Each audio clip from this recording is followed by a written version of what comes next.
We are live. What's up, baby? How you doing? How you doing? How you doing? How's everybody doing today? Yeah, we got a very powerful program for you today. Very powerful. Can you hear the music? Why can't I hear the music? That's a little better. Yeah. Get funky with that. Get funky with that, people. You got to be dancing, or else the cult leaders win. I'll tell you what. People don't want to dance in the culture. They don't want to dance in the podcast. Then they're dancing at the cult leaders. That's what happens. Not enough dancing opportunities in the society. Watch this. Watch this beat drop.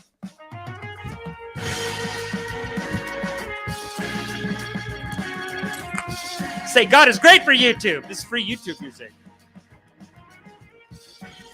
This is so sick. This song is so tight. Fucking right, dude. YouTube, god damn it. YouTube 75 and lower. DJ Williams.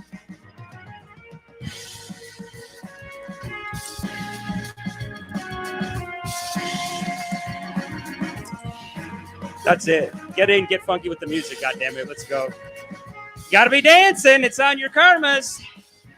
I got some great dances set up for this weekend. Holy shit. It's gonna be a ripper weekend, yo. No, that's what you gotta do. You gotta set up the programs. If you're not doing the program, then the cult leader's doing the program. That's it. We're fucked. Okay? Thanks everyone for coming. Mechkel is here. Schwa is here. Jay, the nerd is here. Digital Marketing Humans. David Barrett, yo, you gotta come back, dude. This guy's a legit cult leader himself, goddammit. No, but he knows he's not a cult leader. David, you sent us all those classes on how to make. You're actually just like me, brother. I see what you're doing. I see what you're doing. And that's what all these cult people, that's the interesting thing about cult rehab, is that they all come out having a program for life. Listen to this.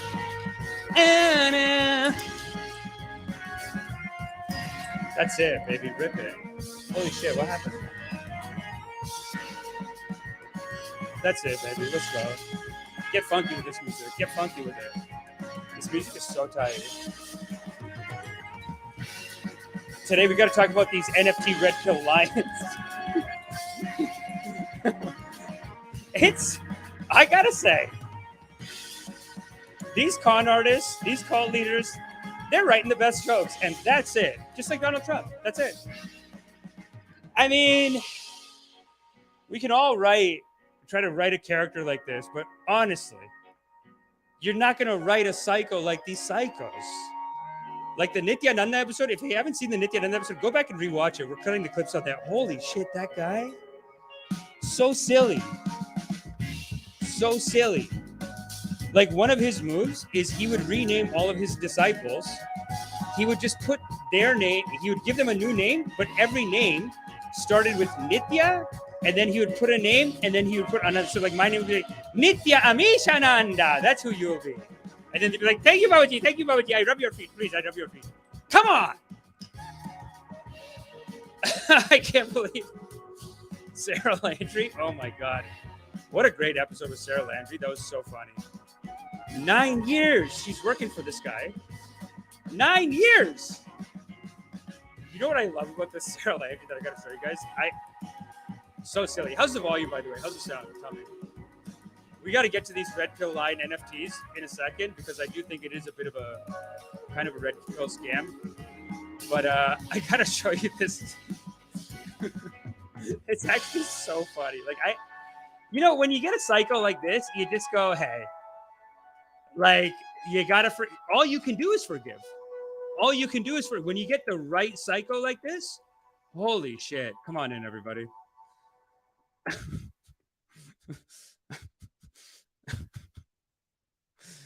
And like, hey, Sarah, great. Like, she's so good on the show too.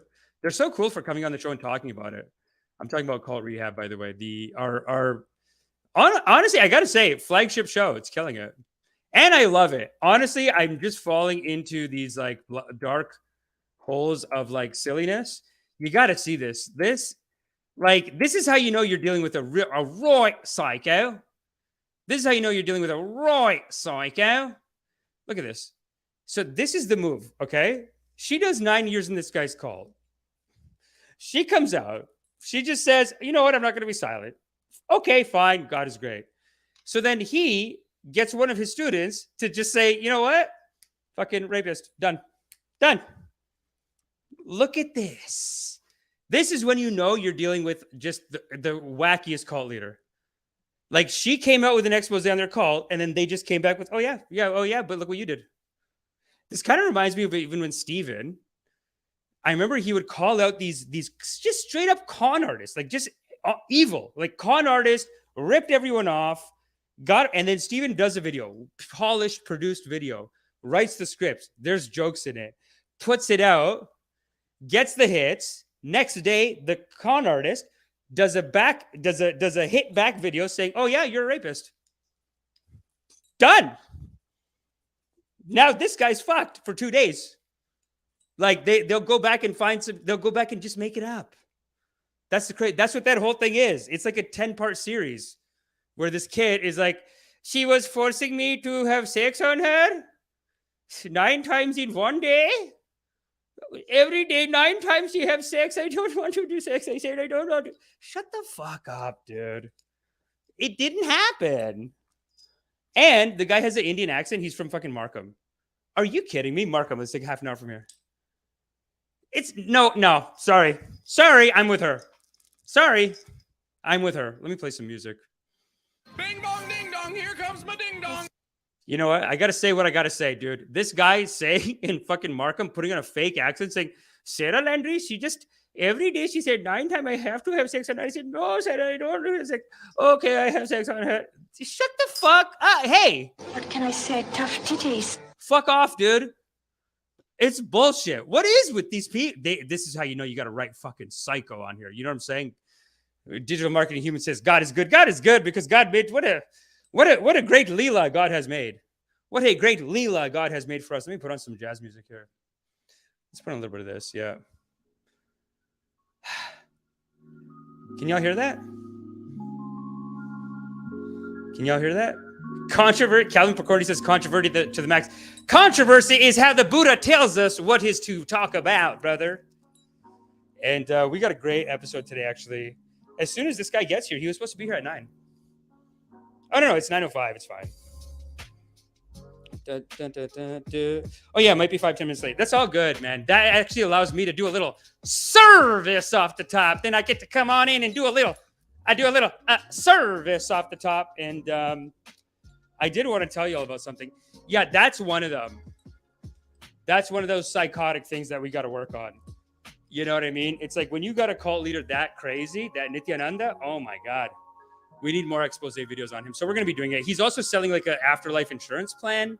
Come on. Come on. What are we doing? Right?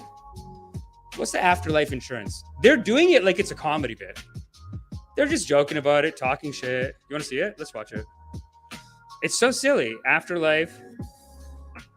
It's like they're not even pretending like it's not a silly thing they're doing. They're just like, yeah, fuck it. Silly guy. And this is such a uncle. This is totally my dad would be like, Amish, you do it. Come on, you do it. Amish, you do it. You make money, stupid. Don't be stupid. Make money. Come on. Now propose a very provocative business strategy. We can do business like a smart lawyer can do smart lawyering. We can do business smart. Yes. This is a proposal which, according to Agama, once you revived this particular technique, should be available only to the Agama people, and it will create so much wealth. And the proposal is as follows. Some of you who are into venture capital and investment banking and so on, this will make you the richest man in the world. What I'm now going to tell you. If you go to Bill, it is kind of like an NFT. It's got a little bit of an NFT feel to it, right? So make sure you take notes on this. Watch this. Watch the flavor of the scam. It doesn't change that much. The con artist sees the new systems coming up and quick formation, they'll make the same scam in that new system. Yes. It's wild. His biggest problem, you tell him, is that when you are dead, your wealth is useless for you in the next life. Unless we can find you and transfer that wealth. So the proposal is we go to Bill Gates and say, you got 100 billion and you are giving philanthropy, this, that, because charity will get you to heaven and what. This, that, and what, and this and that. Out of the 100 billion, you give 50 billion to us in trust to be given to you in your next life when we find you. Because it is possible you may be born very poor. Bill Gates may be born very poor. and Warren Buffett may be born in some African village, is very poor guy. Because, the karma people, the people in the sky who are the admin for karma might say, okay, you had one good life, now you have to be poor also. So if we can, within the rules of the Agama, locate where Bill Gates is next time and give him at least 5-10 billion. Yeah, we're going to cheat the karma he'll police. Be much happier. We're going to cheat. So we're going to cheat the karma police. This is what he's saying. You think you can cheat the karma police? And look at this guy. He's sitting here. He's laughing, but he's like into it. You know what I'm saying? Calvin Pocorn, he says, love the fired up rips. I'm fired up, Calvin. I'm fired up. 999 from Calvin. Thanks, baby. Love you. Do that. We form a trust management company. Normally, how can I? How am I? Of course, I'm going to get fired up with all these sinners, Calvin. Trust is formed to transfer your wealth to your biological offspring and all that. And these banks take a lot of commission and they pass it on to your kids and whatnot. So this will be the world's first inter-life reincarnation trust management. Okay. I think if we do little more research and establish the authority, we can do that. It is possible. Yeah. It is such a great accent, though. He's so charming, isn't he, though? Isn't he charming? You go to him and you go, you know what? Sign me up. Let me rub your feet, Babaji. Let me rub your feet, please, Babaji. So, sure. So, right now, $40 trillion is owned by the world's richest 1% people. $40 trillion, which means when they're dead, it's gone kaput. They don't know if their kids are any good, not good. Some of it is taken by government here, there, whatever. So if we could get $1 trillion out of this 40, put into our trusteeship. He's just smiling at like how much money he's going to make. He's like, this is very powerful. It's very powerful. I make so much money. Very powerful. Very powerful. That's all this is, right? He's just so excited. They're going to do this. That's the crazy thing. The organization's there. They have the structure for it. They have the organization. And this old man, like, what is he doing here? We will form these Agama groups. We will take the Gurukul kids and teach them as another manifestation. Warren Buffett will get 10 people meditating around him to keep track and tangle. Oh, meditation, fucking. Come on, guys. You can't put your meditation, you can't hire a slave labor to do your meditation. You're going to hire them to go to the gym too? You're going to hire the slavers to go to the gym and go to fucking meditation for you? It's not unacceptable, people. Let's go back. We're going to finish this real quick. And then our guest is here. Very excited. We will take the Gurukul kids and teach them as another manifestation. Warren Buffett will get 10 people meditating around him to keep track entanglement is being.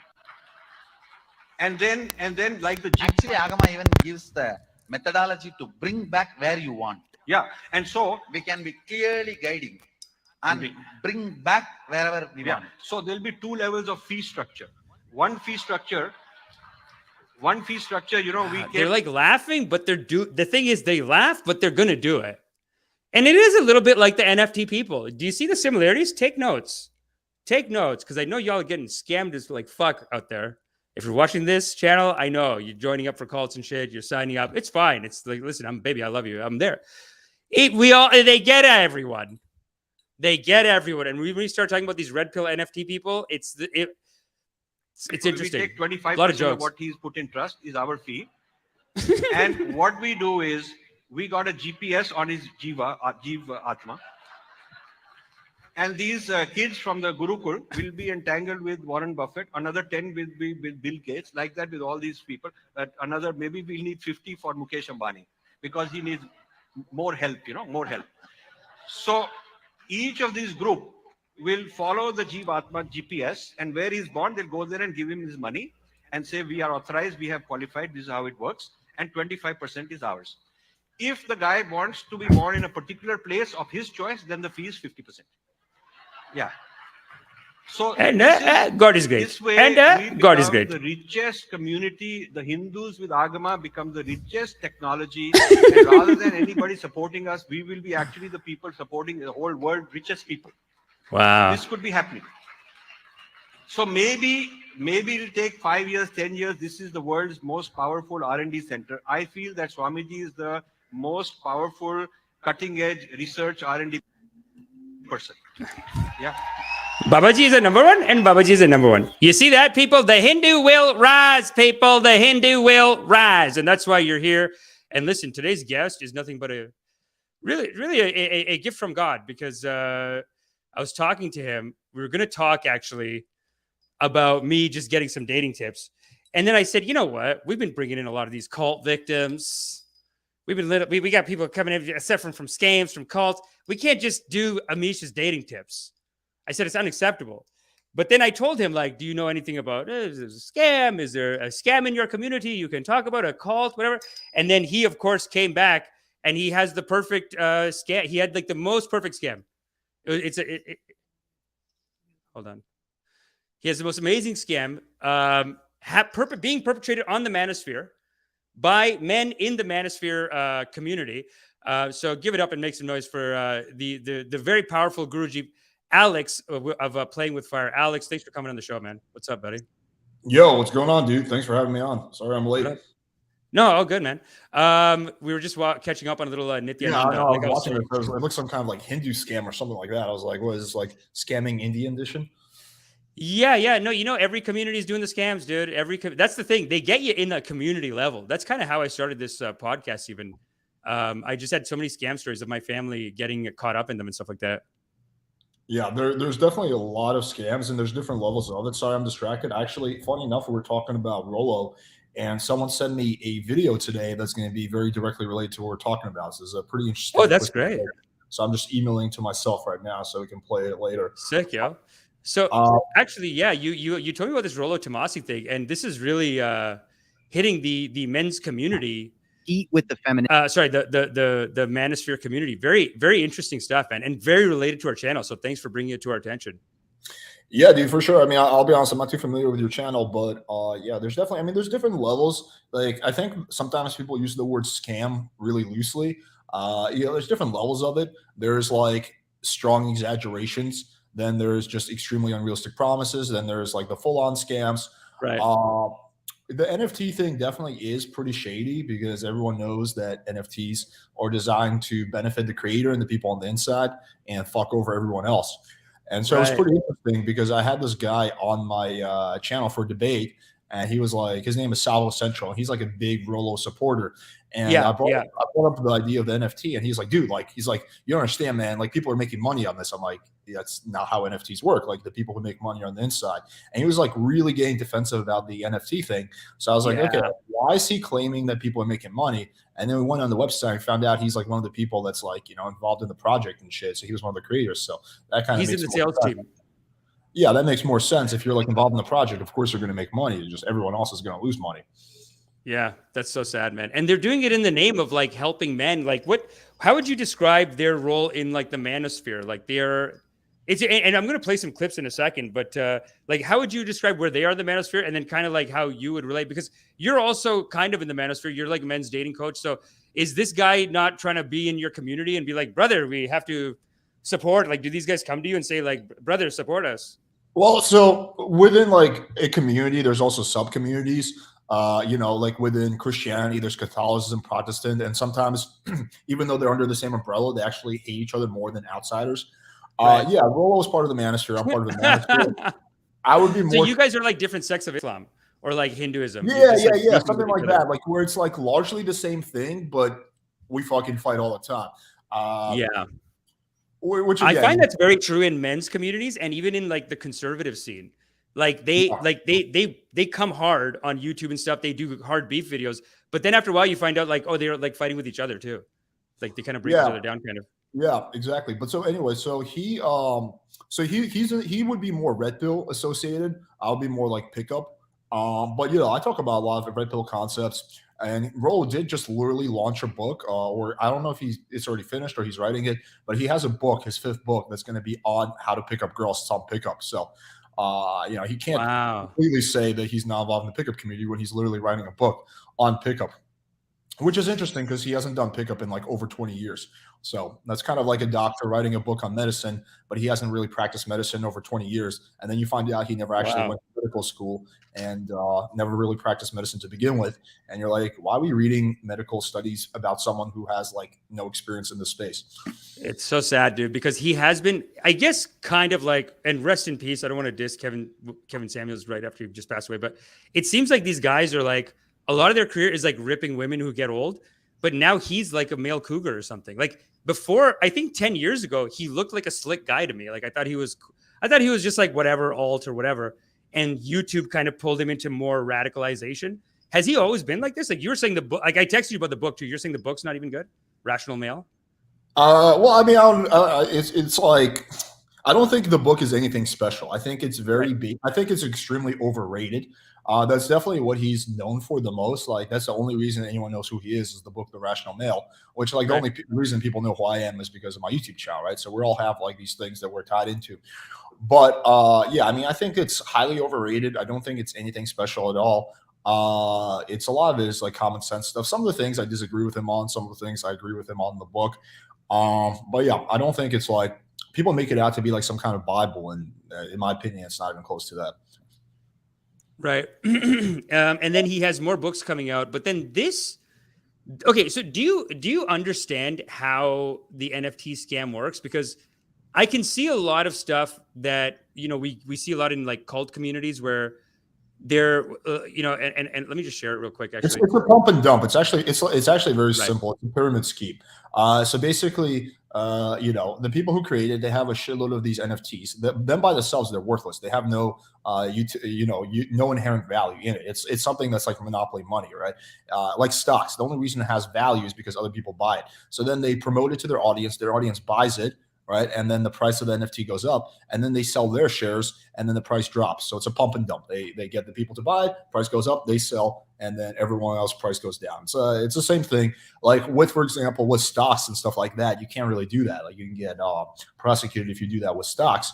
But NFTs are so new that it's not really regulated or anything like that. I think in like 5-10 years, you're not going to be able to do this kind of stuff. Like the government is going to step in and be like, yo, you can't like pump and dump NFTs like you would with stocks or something like that.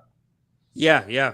Let me just play a little bit of this clip because I do find it interesting. They're using a pretty classic brainwash technique. Let's watch it. Imperative narrative right now.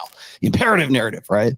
And we earned the fact to be able to get some income off of it. We kill ourselves. I mean, you especially, but we kill ourselves to bring content that's helping.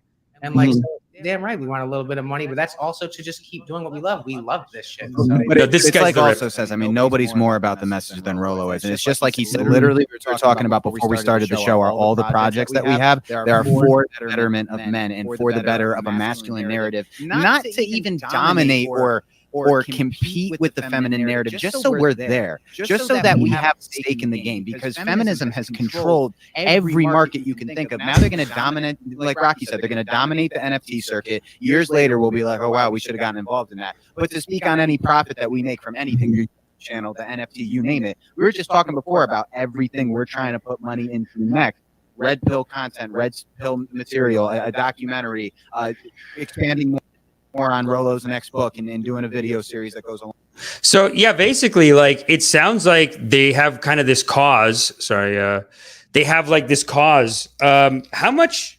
Like that does seem like classic cult shit, where they're like, guys, these feminists, they're gonna fuck us all up, so we gotta invest in this, or else we're all gonna be screwed. Like, how much? Do it's a sales tactic. I mean, look, I'm not against people making money. The question is, are you doing it in an honest way? Like, for example, if I say, yo, dude, I'll charge $200 for coaching, and you say, okay, man, I want to get your coaching. That's honest. Like, you know what you're getting for. But let's say I say, yo, give me $200 and I'll make you 5 inches taller. And I don't do that because that's impossible. Well, that's dishonest, even though the price is the same. So if they're kind of talking about like, well, we need money to, we need to raise money, fine, but they'll just do a GoFundMe then, or do like crowdfunding. NFT is not quite that. Like, there's a reason why they're doing an NFT and not just like GoFundMe or crowdfunding, is because they're, again, I have no way of proving this, but they're probably are going to take, a significant portion of that money and put it in their pockets, which again, I'm not against the idea of people making money. I'm just against people making money in dishonest fashion and, claiming that it's for the betterment of the community. But, reality is, like I'm not claiming, like, for example, I have a product that I sell, but I don't claim that, oh guys, you need to buy my product because it betters the community. No, like, there's a lot of value in it, but it's not for the betterment of the community. It's like, it's a product, right? So yeah, that's kind of like the issue is it's not so much in the business aspect of it, it's in the dishonesty aspect. Yeah, yeah. I mean, it does seem like there's this. They want to make it out like the world's ending, maybe a little bit, and like you need to get involved or else it's not going to sell. But have you heard from anyone that said like it's dumped already? Because they all seem like a pump and dump. Is there any situation where this turns out okay? Like if people in our audience have already bought. Not that I've ever heard of. I mean, NFTs are really new. They've only been around for like what, a year, 2 years. But every single one that I've ever heard about has been a pump and dump. I mean, that's just kind of their nature. I mean, think about what an NFT is. It's like worthless. It's just like it's like a fucking painting that I do for you, but it's not even like pretty. It's just like a signature. Like it's really nothing. It's not like a tangible thing. Yeah, that's so weird, man. And then so I guess it sounds like you don't really agree with this though, because it seems like if you're in the dating circuit versus their hardcore red pill circuit, like y'all don't seem that negative. Like you're still going out and dating, and like it just seems like these dating coaches all just end up getting married. You know what I mean? At some point, like they just fuck around for a bit and then they get married and they're kind of normal. These guys are like, they almost don't believe that life is worth living in some way. Do you find, or? What do you mean specifically? Like who? Like Rollo doesn't believe life is worth. Yeah, like are these three playing on some kind of fear that like it's over for men, so the only chance you have is to buy this NFT? And no, I don't think they legitimately believe that. Like Rollo, for example, is married. So he. Oh, really? Yeah, he's been married for like 20 years. So I don't think he believes that, but I do think he like perpetuates image to the community. Because if you create like false time constraint to make it seem like it's dire, people are more likely to buy the NFT, right?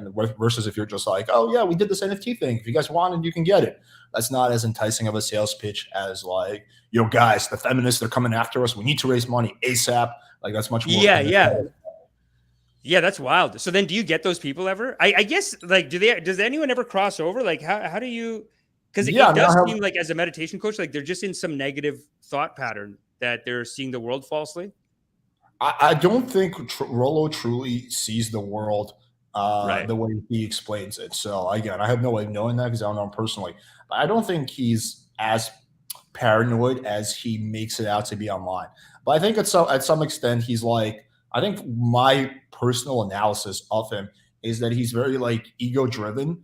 And he like really gets off on like the validation of like having people say he's awesome, blah, blah, blah, which is why he supports people who are like so not in line with a lot of the stuff he says simply because they give him clout and they say positive things about him.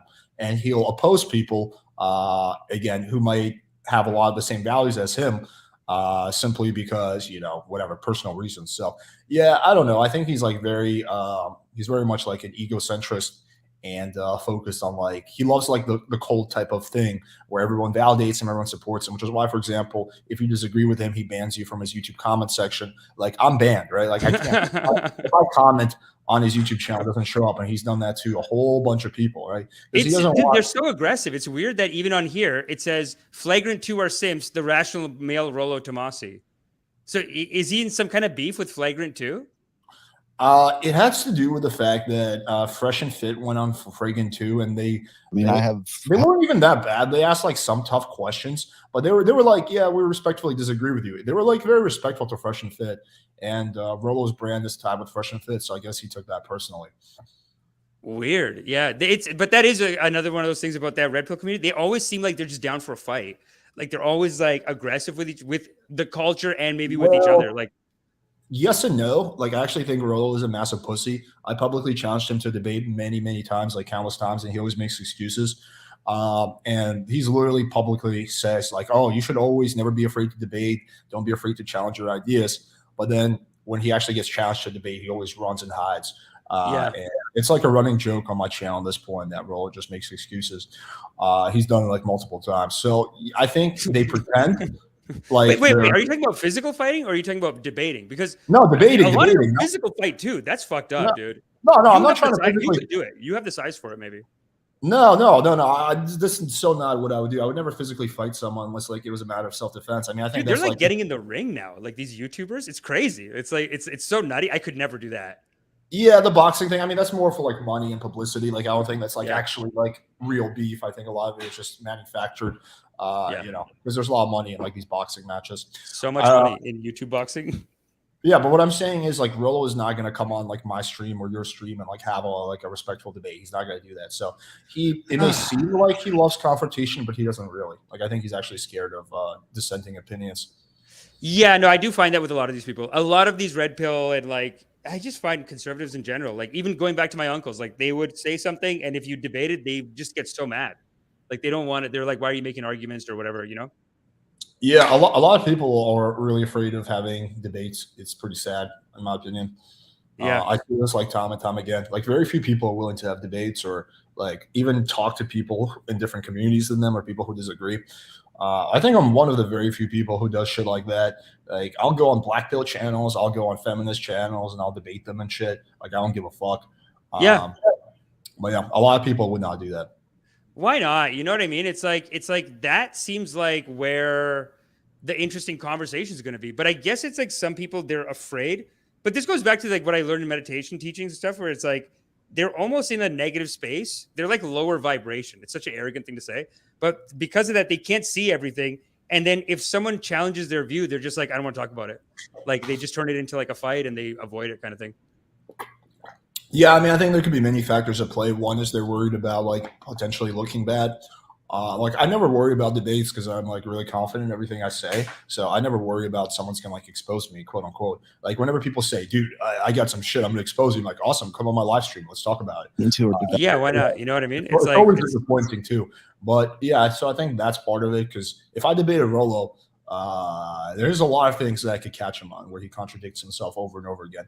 So right, has he done scams before, or is this the first time he's doing like a money grab? It really depends on how you define scam, but I think this is like the first like NFT type of thing he's ever done. Yeah, because you were pretty definitive like when I was texting you, and it seems like everyone's like we've had a couple of live streams on here. Steven, you probably know CoffeeZilla, Steven. I used to do the channel with him. He calls out these guys. Yeah, we started the channel together, but then he just got too busy. He's at 1 million subs. But he does do his live streams on here. So he did 3 live streams with like Luna or Safe Moon. And they just came on fighting with him. Like the first episode, he came in swinging. By the 3rd episode, he's like, come on, guys. One of you hacked my Twitter account. What the fuck is your problem? Like, just Kool-Aid. Like, what are we talking about kind of thing? Is this, I mean, are his fans crazy? Like, do they come and harass you ever? If you talk shit about him?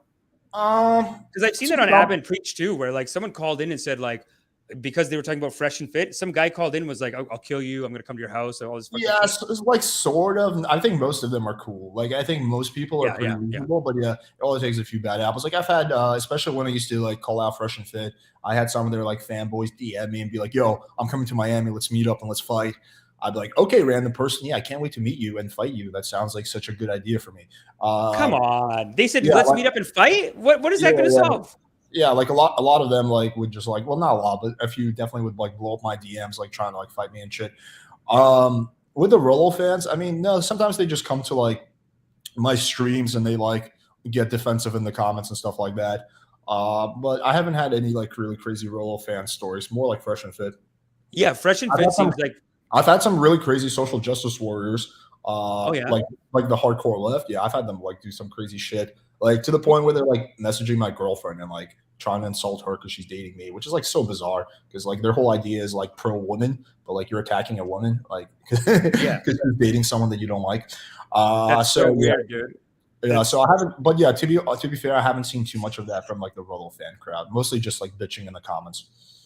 It is a weird thing where you guys get hurt, like where some like feminists will look at your channel and be like, I have to work on canceling him, or like, hey everyone, let's do a little campaign. We're gonna find his girlfriend's number. Like, what? Why call your girlfriend? Like, it is such a weird cause to get involved in. I feel like all your stuff is just like online dating. Like, what's their problem? Just is it any men's dating coaching, or is it because like what were they mad about that you did?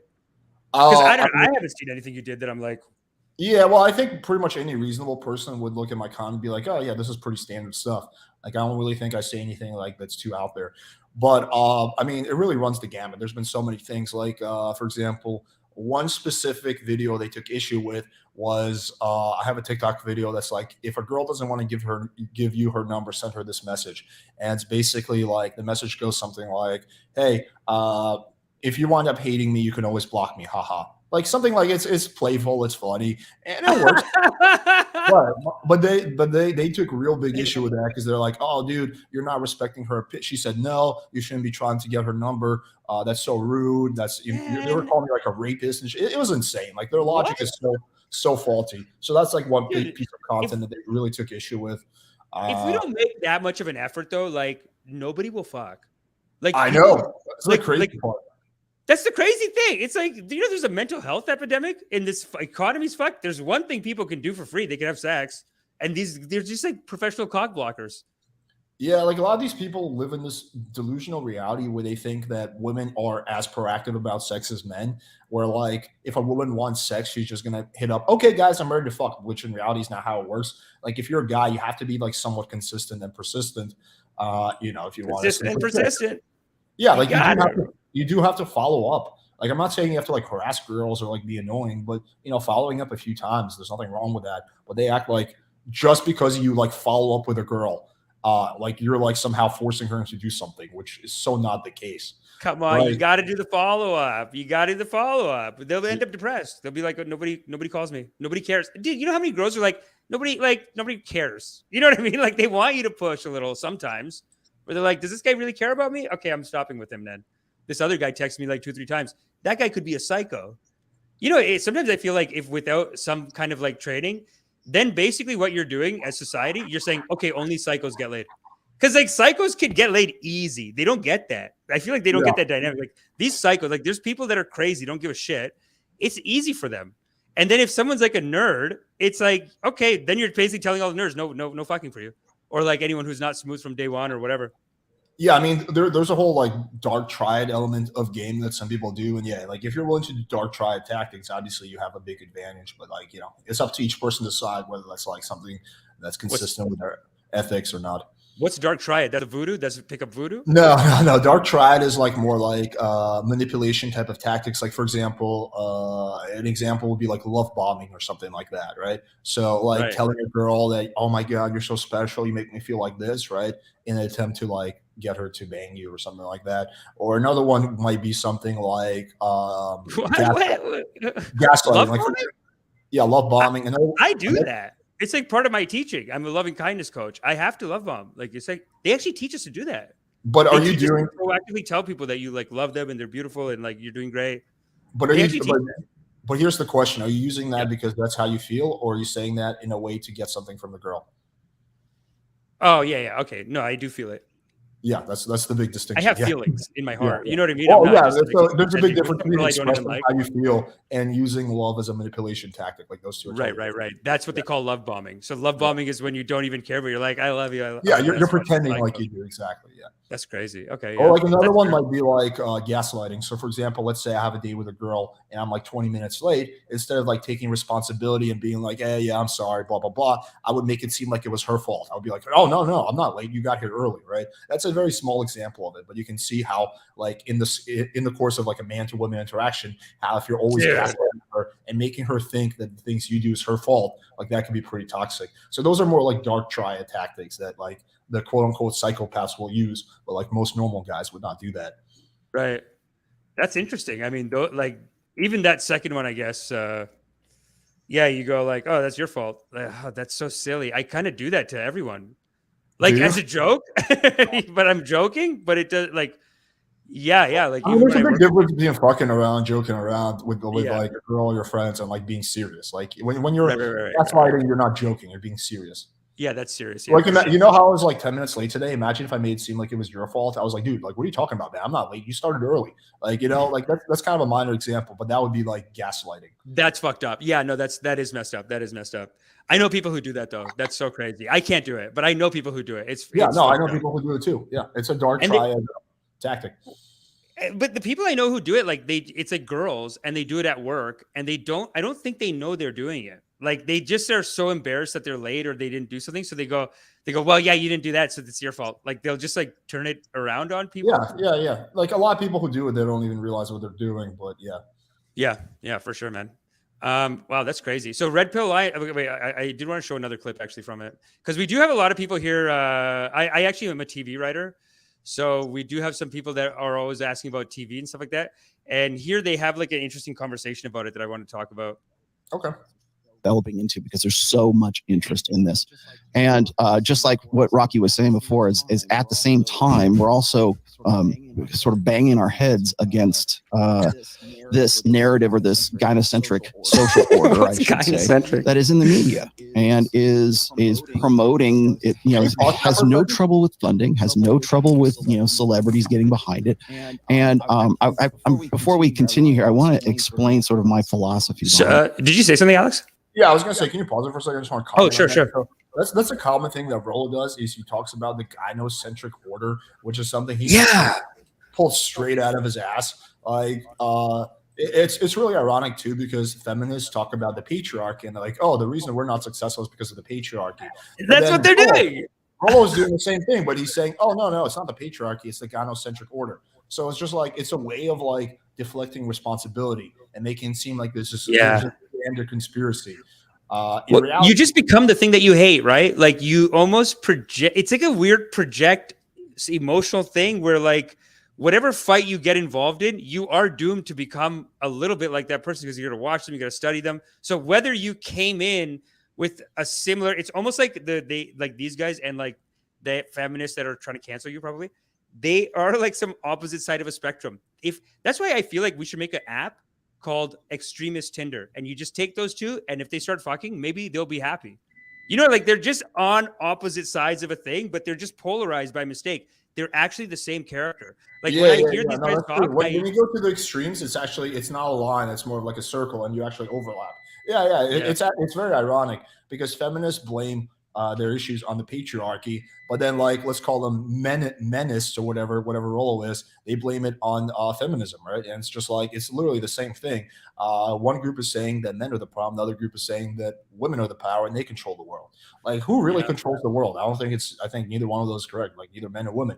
The world is controlled by people of power. Some of them are men, some of them are women, probably more of them are men. But there's mostly men, but like they're not helping us. Yeah, there's no such thing as like a fucking this patriarchal conspiracy or a gynocentric conspiracy. Like that's just pure nonsense, basically. Yeah, I mean, I honestly like, without sounding like a simp, I would say there is a bit of I can see a patriarchy a little bit.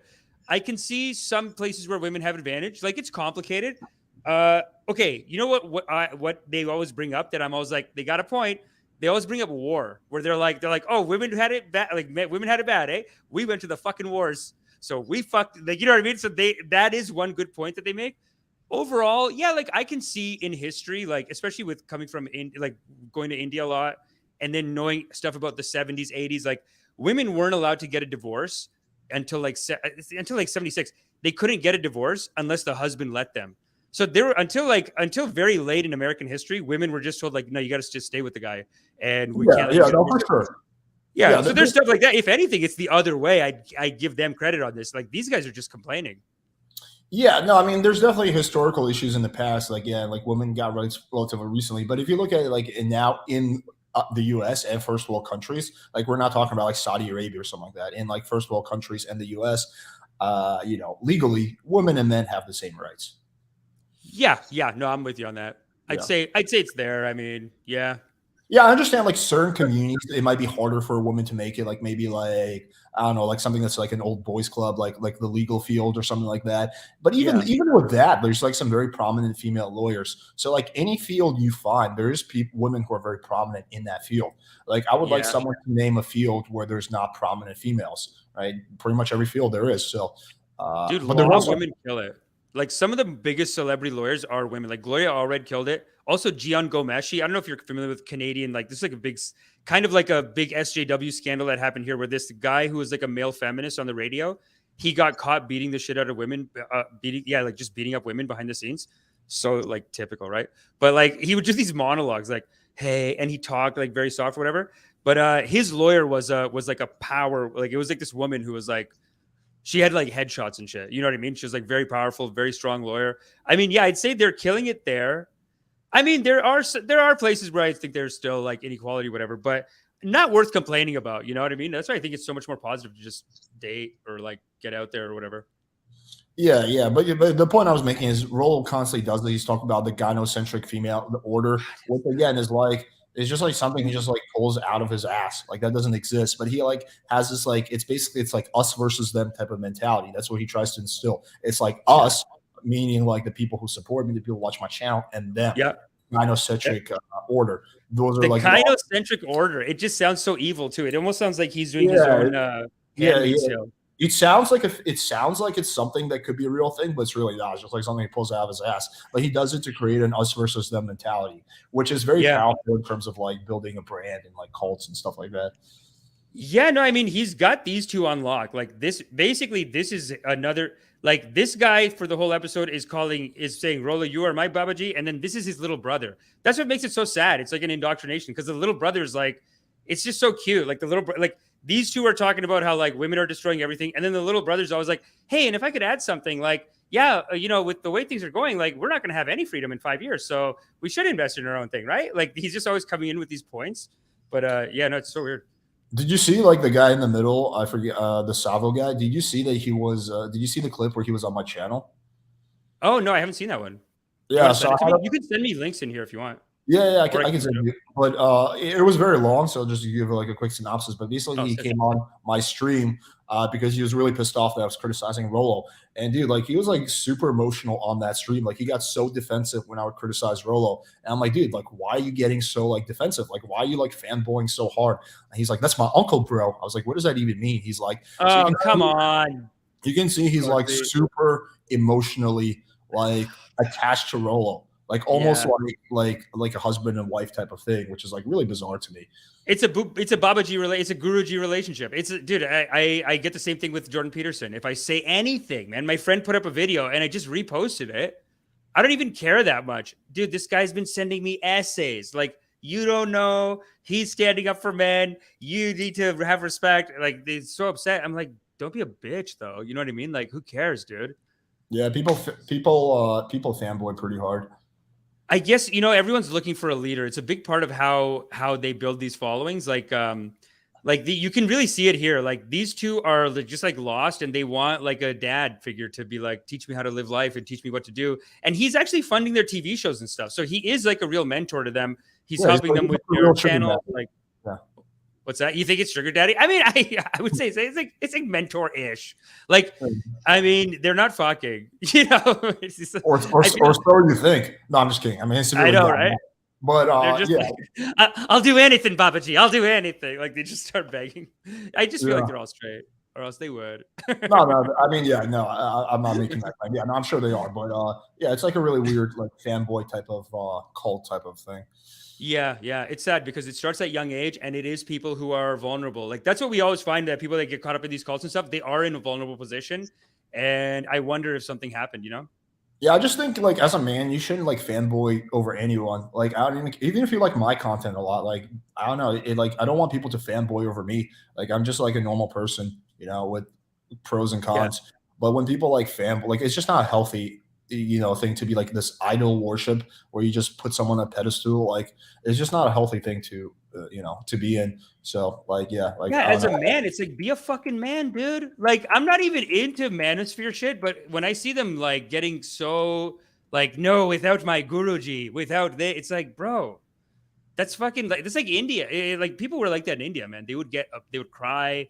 They'd go tell their parents, and their parents would come talk to you because you talk shit about their guru. But yeah, it's weird that someone does it over here. It's unacceptable.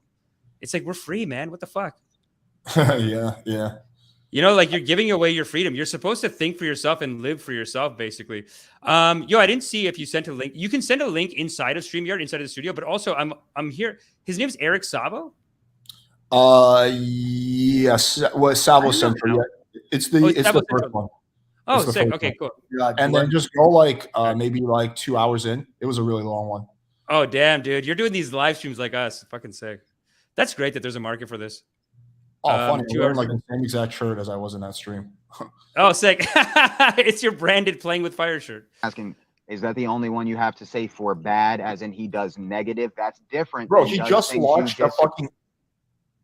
Oh, this is interesting. Oh, I thought that was you talking, but that's you talking in the video. It is the same t-shirt. That's so funny. Same background too, pretty much. Yeah. Was this like last week?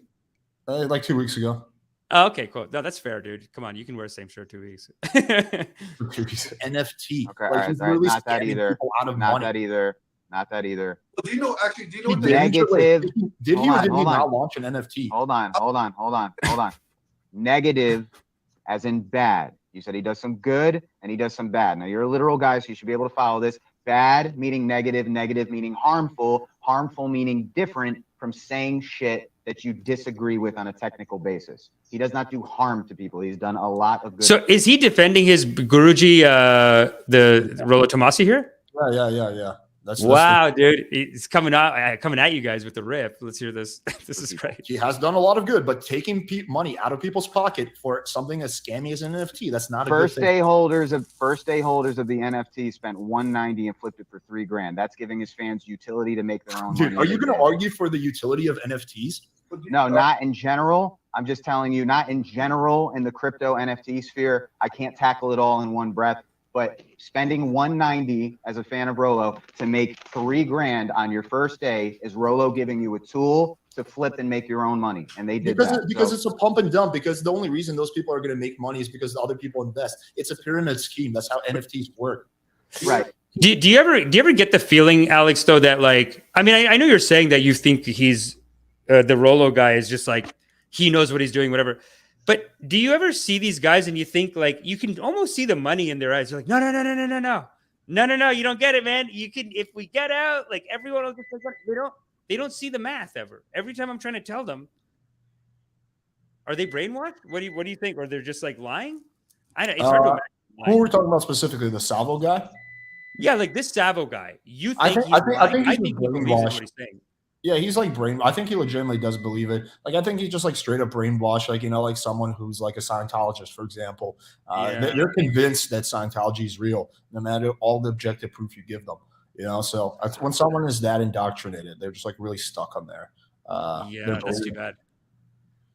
They're like kids, man. The guy's like 25. I mean, they're not kids, I guess. 25 is old enough, but geez, man, it is a tough economy too, and it's like it's so sad to see these guys get caught up in this. Like, this is going to be like 2-3 years of his life. He'll probably walk away with $100,000 for every year that he worked on this, because it does seem like with a lot of these scams, they'll tell you like their income. They'll be like, oh, I made 200,000, but they won't tell you that like, oh, I spent 195,000 in marketing. So they're just like, there's a lot of money to be made in NFTs for sure. Like, for example, if I wanted to, I could easily, like, if I was so inclined, I could do an NFT and I can make like $500,000 to $1 million easy. I'm just not going to, because I don't want to like rip off my fans. But I could, if I was so inclined to, I could easily make like $500,000 easy. Like, it would be pretty easy for me to make $500,000 from an NFT and do a pump and dump. I'm just not going to do that. Like, it's just not worth it for me. Why not make a good video? You know what I mean? It's like our job is to make a good video and to make. Well, yeah, that's what I choose to do. I'd rather just make content and like make a little bit of money here and there. I make a good amount of money, but like, I can make way more if I want to do the NFT. There's just a lot more money in that. But again, it's like, do you really want to rip off the people who got you where you are? It's not worth it.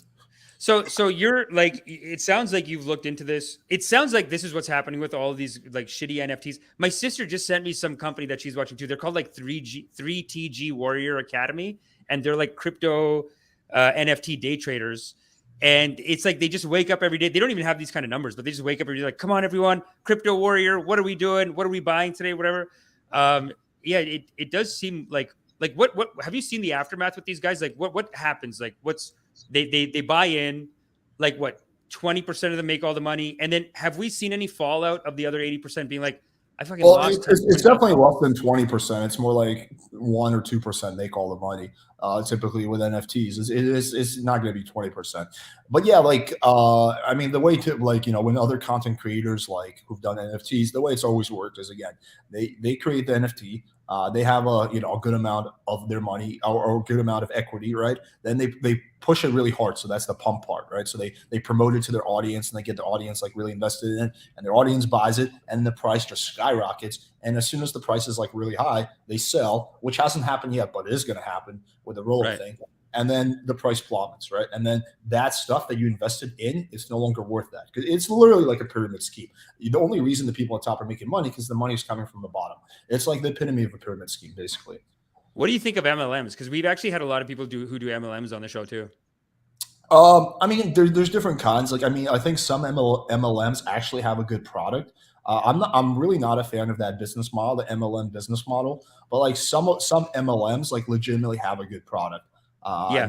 I just don't know why, as a company, anyone would ever choose to do that kind of structure. Like, I would never structure my company as an MLM. But I can see why some people do it because there's a lot of money in it. But yeah. It just really runs the game. It depends on the MLM in question. Have you like? Do you? I feel like y'all train with each other quite a bit. I don't know if you do that, but like, you know, the RSD crew, like the Real Social Dynamics, they actually started in Toronto. And when I look at their organization, we actually had a guy. Fuck, I gotta delete his video. Some guy who went to the thing. He's been messaging me saying, "Can you take down the video? I'm embarrassed that I went," or some shit. Fuck, I just remember that. But anyway, it seemed like when he was on, it sounded like that RSD was like a I don't want to say pyramid scheme, but like, yeah, like, is it, does that exist within just the pickup scene? Because he made it sound like it was like that. Like they had the teacher, the teacher. It's got elements of it. So the way it works is like, let's say you're like a new instructor for RSD. You launch a product. You don't actually keep all that money. You maybe keep 40% of the sales or something like that. The rest goes to the business. So yeah, like the guys at the top, like Tyler and Papa, they're making money off the people below them, like the instructors, based off their work. So in a way, it is like MLM-esque, but not entirely. Right. It's like okay, yeah, no, that makes sense. I mean, sometimes these things, like I remember last year I was working with a guy and we're trying to write ads for people. We actually got him out of a call too. And we were trying to write ads for this guy. And I remember we spent an hour trying to pitch ad ideas to this guy. And then at the end, like we're asking for money and he goes, "Nah, man, I'm going to Jason Capital weekend. It's $8,000. So he was spending like $8,000 to go see Jason Capital on that weekend. So it's almost like an unsaid pyramid scheme, like where the way birds fly in a flock, like these pickup coaches, like, he was getting his students, like he was making $250,000 a year, I think, but he was spending like $220,000 on marketing and going to other people's like seminars or whatever. But did you ever do that circuit? I've never paid money to go to a seminar. I've never been like a fan of that. Like, it would be hard enough to get me to a seminar even if it was free. But yeah, I certainly would pay like $8,000 for a seminar. I mean, I think there's a lot of value in self-improvement, but some people just become like seminar junkies and they're just like going from seminar to seminar, which is kind of bizarre to me. Like I don't think I would like ever pay to go to a seminar. I mean, I don't even know who would have to be like. Maybe like, I don't think there's anyone that could get me to go to a seminar off the top of my head, at least. Yeah, seminar seems like a lot. I went to the Donald Trump seminar for his real estate class. That's how I met Steven. We did our first podcast about that. But I've been going to these scams since I was like, my parents would go to them as I was growing up too. So I've just had so much. Do you think the Donald Trump real estate? I know his university, the Trump University, was a massive scam. That's the one. Oh, Trump University. Well, I'll tell you. This is the thing. It says Profit from Real Estate Investing, the workbook, Trump Education. That's what he called it. He had two businesses. One was a straight up MLM where they had products and everything. And then this one was like, we went in and it's honestly like, it's like two good YouTube videos. $2,000. It was $2,000, dude. It was nonsense. Like, look at these, like every page. It's only printed on one side. And then they have like a little homework to do, but it was like a bad YouTube. Like it's like the YouTube. How much did that cost? 2,000. Oh, holy shit, dude! It's so crazy. It's so crazy to me because like the way my mind, like right now we're launching a 2.0 version of our old product. So we're gonna retire the 1.0 version and we're gonna have the 2.0 version, and like it's like fucking like I don't know. It's so big, and I'm just like obsessively going through it and like fine tuning every detail and like obsessively. And I'm gonna sell it for like $200, like not $2,000. It's gonna be like pretty cheap compared to all this other stuff. But like all this, like we always said that was the sign of not a scam, you know. The price, well, but also like the what's it called? Like the guys on my team, we have so many like bonuses, and they're like, oh, maybe we should charge extra for the bonuses. And I was like, no. Like, I don't want to charge extra for anything. Like, I don't want there to be any upsells. So it like kind of blows my mind. You're righteous. Right. But I'm just like so worried about potentially like having my like fans get the wrong idea of me, even though like even if I did decide to do an upsell, 99.9% of my fans would be cool with that. So like it blows my mind when like these people are just like so cool with taking their audience for granted and just like trying to fleece them for every dollar, because that's like so the opposite of like how I think. Like I would always rather just make less money but be in the good graces of my audience than make more money but like piss off my fans. Basically. Dude, 100%, man. I mean, we've always found on this show, like we've been like looking at scammers. We've had so many on. They never profit. It's almost like the old Batman show where they're like the sinner never profits. The bad guys never win. It looks like they're winning, and like we would have a hard time believing it. Sometimes we're like, this guy's got to be making money. But it's like I said, they'll tell you I made $200,000, but I spent $180,000 on marketing. Well, no, some of these guys make bank. Like Fresh and Fit are making bank right now. Oh, true, eh? Yeah, I guess so. You don't think their expenses are high? Because I've seen just so many famous people kind of come and go like that too, where even like it's like even in music, Hollywood, like we see famous people and we just think like, oh, they're famous, they're millionaires, and it's like TLC was bankrupt after their first album dropped. Like there's always weird stuff. Like you just don't know where people are spending their money. But yeah, Fresh and Fit looks like they're doing really well. I'm sure. Yeah, like for example, like I've seen Fresh's McLaren, so like I know that's real because I've seen it with my eyes. Like McLaren is like 200,000. So I think those guys, no, they must be doing well. Yeah, I think those guys are making like $500,000 a month easy, if not more. And you're friends with those guys? Like, you don't think they were kind of scammy? No, I don't like those guys. Oh, okay, cool, good. Yeah, no, they are. They're douchey, man. They're so rude. They're always like kicking girls out. They're so mean, man. Even the Kevin Samuels stuff, I'm like, this is too much. It's like it is almost like another kind of cult leader thing to do. Well, I respected Kevin Samuels a lot more because Kevin Samuels, at least he was straightforward. Like you kind of knew what he was about, and if you treated him with respect, he would treat you with respect. But like Fresh and Fit, I mean, they'll just be super disrespectful to people for no reason. I mean, that's kind of like what they get off on, like is like kicking the girls out, which is kind of like a form of revenge porn. It's like, yeah, fuck these chicks, fuck these bimbos. Which again, yeah. You don't fuck me, bitch. But that's just like not a good mindset to have. Like, is like this. Like, yeah, it's just like not healthy at all. No, man. I mean, all of these guys do seem like they are on that other side of that where it's crossed over to being bitter and resentful about stuff. Even the clip that I was showing you, like they're just talking, like they're making these conspiracies about Hollywood. Like I work in TV. It's a grind, man. Like everyone says stuff like this where they go, oh, well, we're not going to make, like they were just talking about the gynocentric order is taking over Hollywood. So, you know, it's not going to be easy for us to make it. It's like, it's not easy for you to make it. Like who said it was going to be easy for you to make it? It's fucking Hollywood. It's like, no, everyone wants to be like a famous actor right now. Everyone wants to be like writing a TV show, but they're kind of blaming it on this thing and saying like through these NFTs, we can make a comeback or whatever. I did want to show a clip of his original TV show real quick. It's called, it was such a silly name too. It was Captain Save-A-Ho. Have you seen it? No, I never heard about it. I mean, they talk about it at the beginning of this NFT thing as if like, you know, if you buy Red Pill Lion NFT, you're supporting our arts projects. Like he was saying, like he's a poet and stuff like that. Yeah, no, he was saying, like, yeah, Kevin Savo, he said he's a poet. So what kind of poems is Rolo doing? Like, roses are red, my balls are blue, so give me money so I can scam you. Like, what the fuck is he like? Yeah. It's so funny when people are just like, how come I am not getting the respect I deserve? I saw one trailer that like the last line was, I want to see this actually. I've never heard of this. One fucking girl here and she's sitting over there by herself. Any of you guys got the balls to go and talk to her? Yep. What are you gonna say? You're gonna go over there and be like, hey, I'm Sabo. I like to fucking rap. Yeah, that's what I'm gonna say, Theo. This kid lives to embarrass himself. He's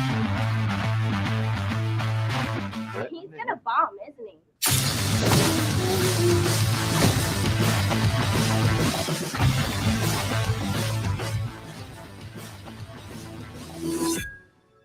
You ain't from no rough neighborhood. We ain't gonna pretend you were either. 9 out of 10 shows, you get booed the fuck off the stage. You may think it wasn't shit now because it never paid the bills, but to stand damn, this is not bad. I gotta say, the other one's way worse. Something most people spend. I mean, I respect the fact that he's like trying to respect, be man. Director and shit like that. I mean, I wish him the best of luck with that. Yeah, that's great. And no, I find it so sad when people get into like little side schemes. from, you know, like it's like you're supposed to be doing this, but oh fuck, where is the trailer? I had a great trailer that I played today. Damn it. Captain Savo. This is a story. We was driving. Okay. No, that's not his. Oh my god, it was so cringy. It was perfect. Rollo Tomasi's in The it first too. time I heard the term save a hoe, I did not picture a beta male saving a woman from a promiscuous lifestyle and trying to turn her into wife material. I literally pictured a simp action hero. Dude, this is saving- sick. I when I was in high school, I used to do movies like this. No, that's cool. I Hoes mean, from Dane. obviously, Yeah, like, respect. the production quality is low, but you know that's like a student film. Like, yeah, I wish I Yeah. was a picture like that.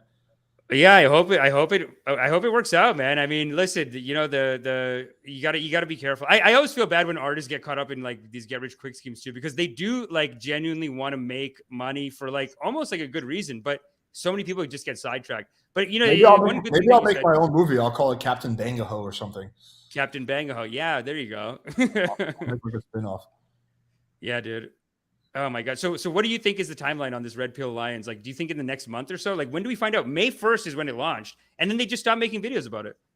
Yeah, so I'll probably May 1st, they'll pump it for like a month or two. So probably right around the summer is when the dump will happen. Public sale. We're in Q1 right now, I think. I think probably Right. around summertime or maybe fall. That's when like they'll you know, whatever, dump their shit and the thing will become worthless. I mean, maybe not. You know, maybe they won't do a pump and dump, but that's like literally how every single NFT has ever been. So I just don't think, like, it almost seems like they're lying to themselves, you know? Like, I just know so many artists that have gotten caught up in stuff like this where they're like, no, like, I know so many artists that'll just one day, you know, you're working, and then one day they go, hey man, where do you get your vitamins? Bro, I got like 15 boxes of vitamins from like whatever. And they're trying to sell vitamins now, or they just got caught up in an MLM. And they always sell you on like, no, this is how you're going to pay for everything. You're going to get rich over here, and then you'll have all the money you want to be an artist. But yeah, so I've like never seen it work. you know, I've kind of thought about this a lot because like, okay, so this is like a topic I actually think about a lot. Like obviously, like I'm not anti-capitalist by any stretch. Like I'm a big believer in people should be able to make money and as much money as you want. Like I'm not one of those people that's like, yo, let's take the money from the rich people and give it to everyone, right? I don't believe that. But Yeah. obviously, but it's like the question is, how do you make your money? Do you do it in an ethical way or non-ethical way? So, for example, I look up to someone like Elon Musk. He's like the richest man in the world, but I Loving believe him, dude. yeah, but I So believe sick. the reason he makes money, he's entitled to that money because he provides a lot of value to the world through, you know, 100%. Tesla, through SpaceX and through those companies, right? So like, I think there's nothing wrong with people making a shitload of money. Again, as long as they do it in a semi-ethical way and they're honest about it. Like what Elon Musk does is honest. Like when you buy a Tesla, you know what you're getting. If you're like, if you're like, I guess the average person's not using SpaceX, but if you're a corporation that's launching your satellites into space with SpaceX, you know what you're getting, right? There's not like a scam element to what Elon Musk does, even though he has billions of dollars. So like that's the kind of stuff that inspires me. Like it's like, yeah, I do want to also make a shitload of money, but I want to do it by providing a lot of value and utility to the world, not just by like lying to people and, you know, saying, Yeah. yeah. Have you ever heard of Sam Ovens? Do you know Sam Ovens? He teaches like these I've online heard of him. classes. He's like a guy from New Zealand, right? New Zealand, yeah. But he has these incredible business classes. And he was just talking about the difference between like a respectable, like he's talking about Elon Musk. He loves Jeff Bezos too, which, you know, I love the hustle, dude. If someone who can pull off an organization like that, the way Jeff Bezos did, it's very impressive. But then he also does have the sense to be like, okay, but then Zuckerberg, evil. Like Zuckerberg's fucked up. The product is not really providing value. He has like a good analysis of like whether or not he thinks what's his argument for Zuckerberg being evil? I'm curious.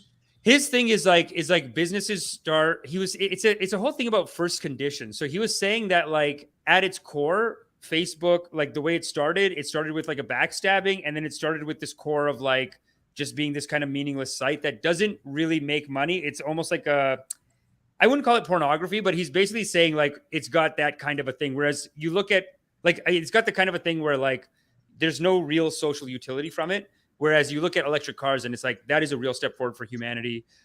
Even if you just think about making production, like making like distribution more efficient, the way Jeff Bezos is doing, that's actually a good for society too. Even if he's evil with his fucking union, whatever, it's still there's some real public value. But he's just saying about Zuckerberg that like the opening conditions, the stuff in the movie too, like he like backstabbed everyone, and then the website, and then I also do agree that like now Facebook is based on like making people fight, kind of.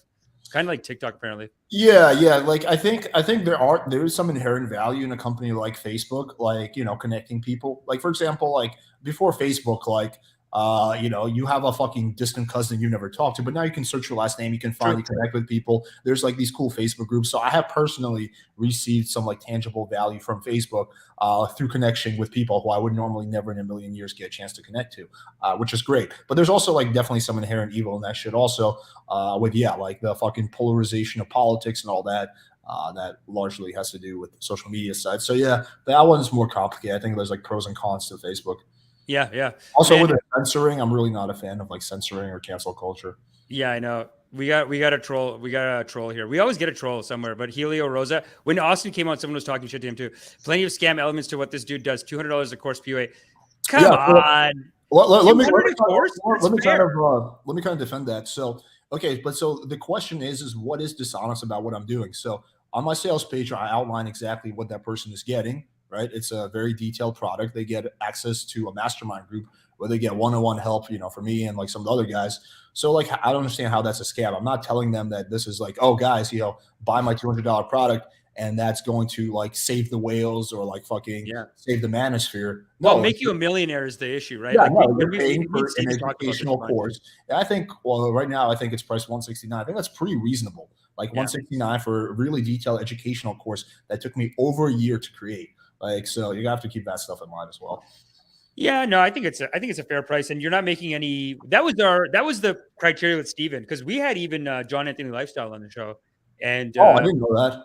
Yeah, we had him on the show last year. I honestly thought Steven would be so. We both were like, this guy's a psycho. Like, we're gonna get into a fight with him. It was actually very cool because he's a buddy of mine. Yeah, I like John. He like we were actually just talking about how this guy's like putting up pictures of people at their wedding and being like, this guy's married to a fucking 6. He's not a pickup anything. And he's like roasting him on the channel. But then he came on and defended it. He's like, listen, man, this is our community. You got to be banging on. Do you make that judgment on people as a coach? I mean, I don't know. I have a personal rule is that I don't go after people's like families or friends or whatever. Yeah. So like you'll never hear me publicly criticize someone's wife or something like that unless they were to try to like do that to me first, in which case I might like return the favor. But I would never do that, like attack someone first based on the looks of that. But yeah, I mean, I understand where John is coming from, because if you're a dating coach and you're married to like some fat lady, like that's kind of like a personal trainer who's overweight. Like they just like something about that just rubs you the wrong way. It does, yeah, but they could be in love, dude. What if he comes out and says, I love her and that's it? I don't care. I banged a bunch of hot girls. Like, what about that guy who went crazy and now he's like twisted now? He's totally nutso. The guy he became spiritual after. He was like a pickup artist and then he fucked so much. Beep boop. He's a nutso job now, dude. Do you remember that guy? He was like his beautiful guy too. It was like Are you talking about Roosh V or something? No, not Roosh V. He was beautiful, this guy. Not that Roosh V was. Did Roosh V have a meltdown? What happened to Roosh V? I know some feminists came after him. He had a big meltdown. He found Jesus or whatever. Oh, fucking yeah. That's it. They always go to God. They always want to go. Dude, I fucking hate that shit. Like, if you want to be religious, fine. But I hate when people find Jesus and then they just start like backtracking on everything they've ever done. Does he do that? So now Roosh V is like, I sinned and I was wrong. Yeah, sort of. He doesn't like, yes, in a way, yeah, something like that. That's so interesting. No, this guy was like Kalen Murphy or something like that. Like it was something Murphy, maybe. Does it put it in the thing if anyone knows who I'm talking about. But this guy was jacked, gorgeous, and he would just be in front of club back in the day, like 10, 15 years ago. He'd be in front of club and he'd be like, hey, like he'd be like, hey, I know exactly his shirt, and then girls would be like, talking about Connor Murphy, right? Connor Murphy. Yeah, and then he had that whole meltdown, and he started drinking jizz for some reason. I don't know why. Did you hear about that? He did a video where he was talking about the benefits of drinking jizz. He was like sitting with his like fucking friend, and he's talking about how he's gonna go in the bathroom and drink his jizz, which was so fucking bizarre to me. That is so bizarro, dude. He had like a whole mental. I mean, I think that's just more of like a mental health issues. Like I think he has some underlying mental issue, which probably never got treated. I was like, this guy fucked himself crazy. Like he was just getting pussy too easy, and it short circuited his masculine. I don't think it was because of the pussy though. I just think he had like underlying mental issues. Right. Just too like that body was too beautiful for that mind to deal with. Well, yeah, he was on steroids, and steroids can exacerbate pre-existing mental issues. Like if you're totally fine, steroids won't cause you to get fucked up. But if you already have mental issues, steroids could potentially make it worse. Yeah, that's fucked up. Sick, yo. What did I have? I was gonna show you guys this video, but man, I cannot get it bigger than this shorts. Let me see if I can share it, how big it comes up here. Because, you know, when I told you, like, hey, do you have any dating scams? I didn't think you were going to do NFT. I thought you were going to do something like this. This is what I get. I'm getting a lot of these where the ad says, like, are you looking for sex in Brampton? Can you see this okay? Hold on. Yeah. It's full screen. Oh, yeah. I mean, like, yeah, I feel like once like that's like super obvious that's a scam, right? Yeah, so obvious, right? Like, does this work on anyone? Have you had people that have told you about this, or this is just like, this is so silly? I mean, like this is the shit you see, like if you're browsing through a porn site, and it's like hot males in your area want to fuck, yeah, like, but you have to be a complete dumb fuck to like fall for that. I think at this point, but a lot of people, I think some people still do fall for this shit, because otherwise, why would they do it? Yeah, like to me, this stuff is like super duper obvious, like that's a scam. Yeah. What I really loved about this one is they took pictures from this feminist march, and the whole like the marketing material was basically like, there's very liberal, sexy women in your area who want to fuck right now, and then you say yes, and they're like, they want no strings attached sex. If you are going to become attached to them, they don't want to have sex with you. Only if it's no strings attached, and then you have to say yes. Yeah. You have to be ready to have sex right away because their morals are loose and they just want to have sex all the time. Yeah, and they prefer that you have a small penis. Oh my god, this is perfect. This is everything I need. If your penis is under 5 inches, say yes. Oh my god, mine is so small. This is perfect. It's crazy that people fall for it. Yeah. That's funny, man. Yeah, like there's stuff like that. I mean, there's if you want to pull this one up, girlfriend activation system. Do you want to pull that one up? Oh, sure. Yeah, that sounds like fucking. That's like a slightly more subtle one. Girlfriend activation system. Yeah, those guys. So you know what's funny? Okay, so there's a lot of misconceptions about the pickup industry. People think that like the people who are making the most money in the pickup industry are the people who are most popular on YouTube and stuff like that. That's not the case. The people who make the most money in this industry are people you've never heard of before. It's people like this. It's the internet marketers. The internet marketers are the ones who are making $1 million a month. It's not people like me. Like it's these people, you've never heard of them, but they're the ones who are making all the money. So like, yeah, look at their like sales pitch. Like the guys who create this stuff like this, they have like close to no experience with women. They're just marketers. Right. And are they just stealing your content, or like, I guess they could just this came out before my content ever came out. So I don't think they stole anything from me. It's not created by people who have a lot of experience with women and dating. It's created by marketers. Yeah. Right? So I think my friend bought this book actually. And he got it with his mom's credit card because he was like, I was like, you paid for it? He's like, yeah, my mom paid for it because she wants me to get married. Warning. The following presentation does not apply to women and is only for men who want to make a woman obsess over them. This is classic, dude. This presentation shares breakthrough psychological techniques which work fast and give men complete control of dating and relationships. You're about to hear from an award-winning expert in the science of dating, psychology, and human behavior, who is taught to sold-out audiences around the world. Can I have this video? Dedicated his entire life to the study of attraction. How do I download this video? I can't even forward through it. I can't skip forward on it. I don't know. Damn, dude. So this is the sales pitch. Watch until the very end. Influence and personal development. Hey, my name's Christian. And one more warning, if you're a woman, this presentation is going to make you uncomfortable because the discoveries I'm going to share about what women want, what they secretly crave are really messed up. And I promise you've never heard this before. And by tapping into this secret knowledge, you will have what it takes to make any woman obsess over you. Fucking right, I'm going to give you one of my very best tips in just a moment. This is great production value. Like, I mean, if you think about on TV, we would have to spend like $10,000 to pay an artist to make this. And we wouldn't write it this good. Like if you're writing a sitcom, this is written by professional internet marketers who have years of experience doing similar type of stuff. And that's why I guarantee no one in the chat has ever heard of the person, whatever, who just. Yeah. Does anyone know who this person is? No, I guarantee no one has, because he's not a YouTuber. He's not a dating coach. He's just an internet marketer, and they usually stay anonymous, so they keep it low key. So then they keep it. So they're the ones who are making all the money. It's not like the people who are popular on YouTube. Yeah. Yahuvi says Amish has balls of steel clicking on scam linked websites. LOL. For the community, brother. For the community, I do it. You'll use it to If you want figure to out see if another one, girls there's also one called Pandora's Box. That's another one. Oh, Pandora's Box. I sex think with I've you seen on that one first too. date, Let and it me grab works that one. every time. See, some girls, they need to have sex early, and if you don't make your move, they get bored and they leave for a more exciting guy. But others need a little. You know who's behind this, dude? It's Rolo. Dude, he's got no way. These guys are making way more money than Rolo.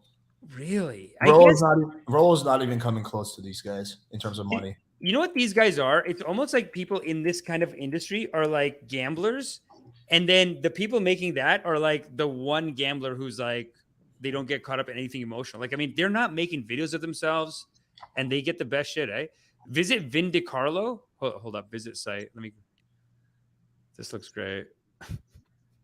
What a large community. I've just seen it grow over the years. Oh no, it's gone. Pandora's Box. Yep. I think that's it, right? Maybe they changed the name, or maybe it is gone now. I don't know. Wow, Pandora's Box, PR Web, Pandora's Box. What is it, like? Pick up men's dating? Yeah, men's dating or something. But maybe they took it down. Sean Bluestone. Does it Yeah, work? I think it's actually gone. That's wow, weird. it's gone. Yeah. Great photo. Jeez, what is this? That's great though, dude. Whoever writes these ads, like this ad that you showed me, yeah, like I almost feel like at this point, I think romancing, and if you move to I think I've seen just other companies use this ad. Like I think people have just jacked this video and they've used it. I swear I've seen these cartoons before. Or do you think it's always on this one? I'm not sure. I mean, I could definitely see someone I guess taking it. I don't know. People rip each other off all the time. Yeah, there does. I've had people like literally just take my content and just literally just copy it verbatim and put it on their website. Come on. I'll be like, dude, what the fuck are you doing? Do you realize you didn't even bother? At least if you're gonna copy me, at least somewhat paraphrase it. And they're literally verbatim, and then they just disappear and they block you and shit. Yeah. You're saying there's no righteousness in the pickup community, brother. They're just jacking each other.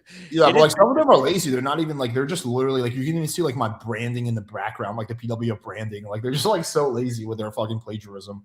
Come on, dude. Unacceptable. It blows my mind. It almost seems like that's the issue. That's where people get into a scam, is that there's almost some kind of laziness that kicks in. Like you were talking about, you don't want to do the get rich quick because it's so much better to make a good product and then just charge a reasonable price that people will pay because they're like, yeah, I have a full-time job. Who cares about $150 or $200? Not a big deal. But some people are always just grabbing and trying to get more and more money. And then they can't, I guess they just don't want to do the work for it. So they end up getting caught up in these scams.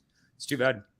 Yeah, I mean, I think money can be addictive. So people they're yeah, they just get this dopamine high from seeing more numbers in the bank account, and then they just become obsessed. And then they start fooling themselves into thinking that they're doing something good. Yeah, dude. I think a lot of these people, they don't think that they're a bad guy. They find ways to rationalize the scams. No, I do feel like the Rolo Tomasi guy is, in his mind, he is very righteous. He definitely, exactly. I don't think he's a nice guy, especially because he made movies. Yeah, I don't think he's sitting there thinking, "Oh, how can I scam these guys?" I think he really believes in this stuff. So, were you saying that in this video he's not crying, but he's yelling at you guys? He gets very emotional. Yeah, he doesn't cry, but he gets very emotional. Let's see a little bit more of this, and then I got to tape an audition. But thanks for coming, dude. You would think that. Great clip. That is literally the way anyone who has any level of common sense or in the financial industry. You know what? NFTs are a notorious scam. They're designed to benefit the person who created them and the people who are in the inside circle. Let's just admit it. He is trying to make a quick buck with that, which is fine. Would you say the same thing about the books? What? Would you say the same thing about the books? The tired argument that an author is only trying to profit by selling books? No, I don't. Nobody made that argument. Nobody's making this tired argument that, these authors they're all millionaires off their books. Nobody made that argument. That's so ridiculous. That's just Rolo saying that because he's writing very polarizing stuff that you could accuse him of that. because it does seem like he's doing red pill content, which is like brainwashy. It's like taking people that are in a tough spot and maybe like manipulating them. But it does seem like he maybe genuinely believes it. It's weird. I don't have a problem with capitalism in any way. Like, I don't have a problem with him being capitalist. I do find it pretty weird that he's now writing his 5th book, which is on game, which is something that he knows close to nothing about since he hasn't been in explaining the psychology of why game works. How is he going to talk about something? This guy's like, Alex, he is supporting your community, Alex. He hasn't done in 25 years. You don't need to you don't need to go out in the field and approach women at 50 when you're married to understand the psychology of how game works as a psychology major. Game has radically changed since social media came about. 25 years has changed. He was doing game. He stopped doing game before the internet was even a thing, bro. That's a tired argument. You'll get there. You'll be 50 at some point. I know I will be 50, but I certainly won't be preaching game and writing books on game when I'm 50. We'll check in and see. Alex, I mean, that is a good point. It's like at some point, let go of the game, dude. These fucking 60-year-old men, it's pathetic. Is there no happiness at some point? Like, what would you say? What's your out plan from your? Because are you single or do you just like you got? I have a girlfriend, but Okay, but I can like she's cool with me banging other chicks. Yeah, okay. So it's like you set that up, but then how long are you going to do that for? I mean, I like that you even said in the thing that like I'm not doing this when I'm fucking 50. Like at some point, yeah, like I don't know, like we'll have to kind of see how my life goes. I don't really have like a plan like, oh, by this age I want to be married or something like that. I mean, I think there's nothing wrong with like people continuing even like staying single in their 40s and 50s. Like you could be happy and be single. My criticism wasn't with that. It was with the fact that he actually hasn't done anything related to game in over 25 years, but he's doing a book on game. So like, again, like going back to the analogy I gave earlier, imagine like a doctor was writing a book on medicine, but you find out that he's been out of the medical field for over 25 years. You'd be like, okay, like things have changed in medicine in 25 years. Like, so yeah, like you're not really qualified at that point to do a book on medicine if you've been out of the field for 25 years. And it should be like the same way with dating. I don't know why dating community is this weird community where there's like all these exceptions to like some common wisdom. Like, for example, in the fitness community, like if some fat guy was giving you advice, like that would, no one would listen to him. Right. Yeah. But you have the equivalent of that happening in the dating community and people do listen to them, which blows my mind. Well, you do have also overweight trainers. I've seen them. I mean, they could be fine. You ever see like in Rocky, he had one just 55-year-old old man. He's just like, come on. Like he's just like making him work out. But no, nobody's going to. I think with dating though, like they got to be in the game, dude, because it just comes and goes so easy.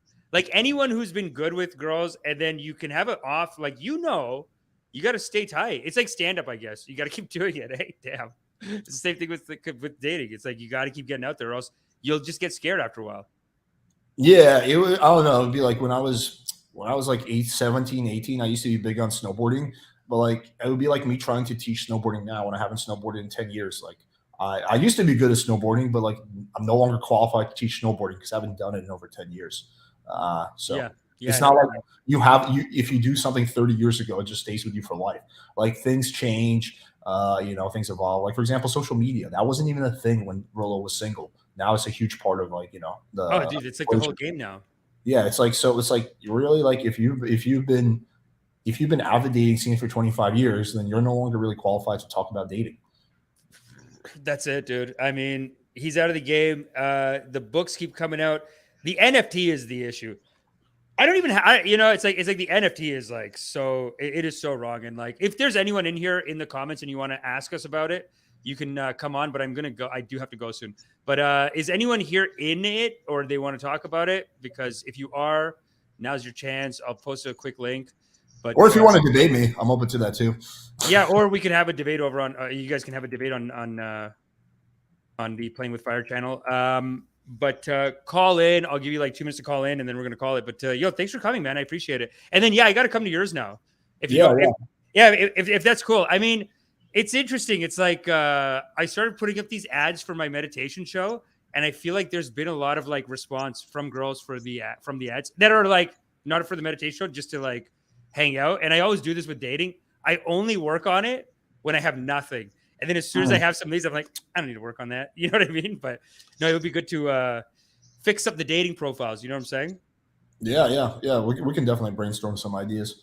That'd be great, dude. Yeah, it would be great actually to have just a silly like dating persona that matches my meditation. Do you think that's possible?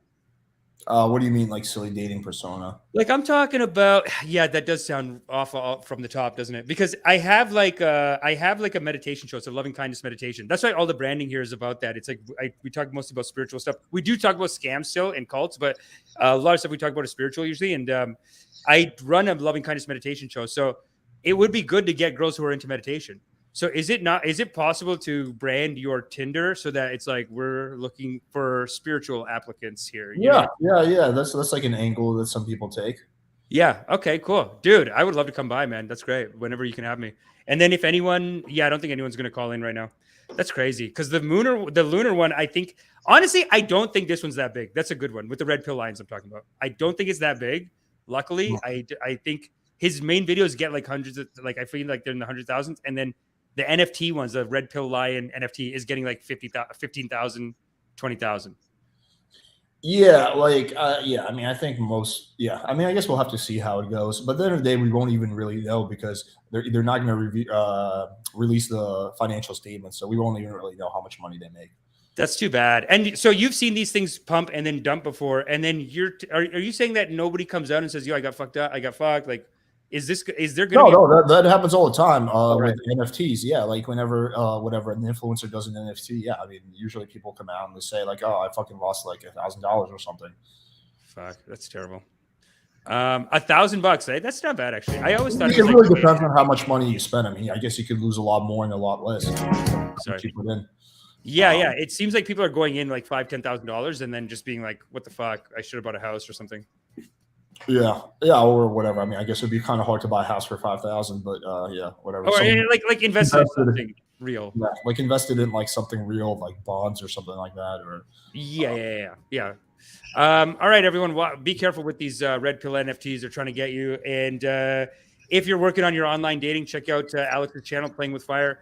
It's pretty fire, actually. Honestly, like there's great dating. I've definitely used dating tips from you in the past. It's just one of those things like I reference every now and then. I'm like, this is tight. This guy is like a good provider, good service provider in the dating scene. And yeah, like honestly, we talked about this before. $150, $200 for a class. I mean, it's fine. I'm not gonna say you have to do. I do honestly feel like the YouTube videos are good. You know, they kind of do the job. Check out the YouTube videos. If you feel like you have the money, you want to check it out, take the class. Why not?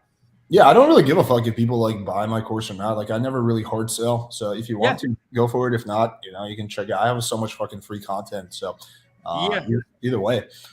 Yeah, you're not getting on the phone to close a $200 sale. There's no way. You don't even have sales reps probably. No, that seems like that's where it gets shady to me. Is when you start getting the thousands of dollars and you got to have a closer.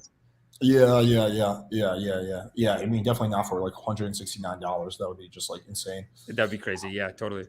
Yo, thanks for coming by, man. Is there anywhere that you want people to check out? I mean, I have a link to your YouTube channel in the comments. Yeah, no, just check out my YouTube channel. I mean, you can find so much shit on there. Like I have like, it would take you like half a year to get through all my YouTube content. So there's so much free content on there. Yeah, there's a lot of great stuff. But I definitely, it would be great to come do your show soon because I'm trying to write more and more comedy videos. Yeah, we got to brainstorm ideas. The thing is that like my show is a bit different, so we have to figure out a way to make it relevant to my thing because like mine is like while I do like humor and I do like throw jokes in there, my thing is not comedy, right? So we have to like brainstorm a way to find it to make it like applicable to my my podcast.